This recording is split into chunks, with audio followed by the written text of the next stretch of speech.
Le plus souvent, les relations entre les missions diplomatiques, les organisations internationales et les employés locaux au Togo ont souvent été marquées par des tensions et des accusations d'exploitation. Les conflits naissent fréquemment de malentendus et d'abus présumés, créant un climat de méfiance et de frustration parmi les citoyens togolais travaillant pour ces entités. Les choses ne seront plus comme avant. Dans cet article, meilleure compréhension de la réglementation, le rôle médiateur du ministère des Affaires étrangères vers une collaboration harmonieuse, proposition d'un contrat type aux missions diplomatiques. Le ministère togolais des Affaires étrangères compte remédier à problème. Il a pris l'initiative d'organiser, en début de semaine, une séance de sensibilisation et d'échange avec des représentants des missions diplomatiques et des organisations internationales. La démarche vise à permettre à ces entités de mieux comprendre la réglementation nationale en matière de recrutement du personnel local. Objectif: prévenir les conflits et d'assurer une relation de travail plus harmonieuse. Meilleure compréhension de la réglementation. Au cours de cette rencontre,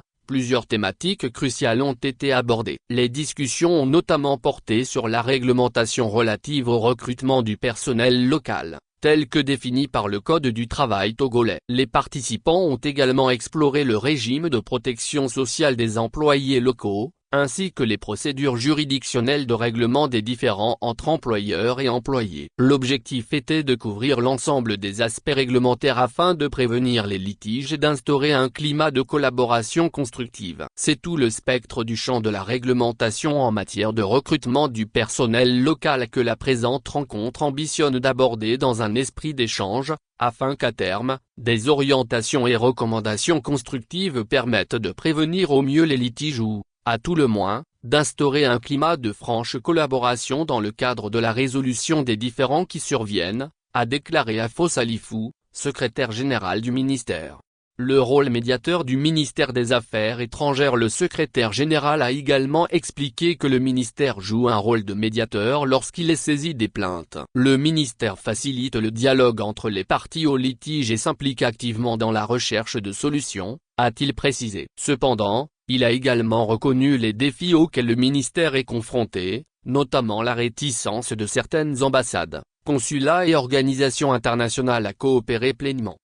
Le département éprouve des difficultés à exercer convenablement son rôle en raison de la réticence, voire du refus de coopérer de certaines entités étrangères, a-t-il ajouté, appelant à une plus grande coopération de toutes les parties concernées, vers une collaboration harmonieuse.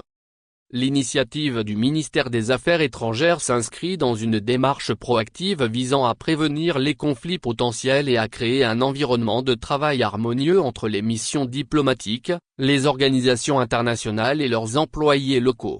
Cette journée de sensibilisation a offert une plateforme de dialogue constructive, permettant aux participants de partager leurs expériences et d'explorer des solutions pratiques pour améliorer la collaboration. Proposition d'un contrat type aux missions diplomatiques. À l'issue des échanges, un contrat type de travail a été proposé aux participants. Ce modèle contractuel est conçu pour servir de référence lors de l'établissement des contrats spécifiques entre les missions diplomatiques, les organisations internationales et le personnel local. Il intègre les meilleures pratiques et les exigences légales togolaises, assurant ainsi une base commune et équitable pour les relations de travail.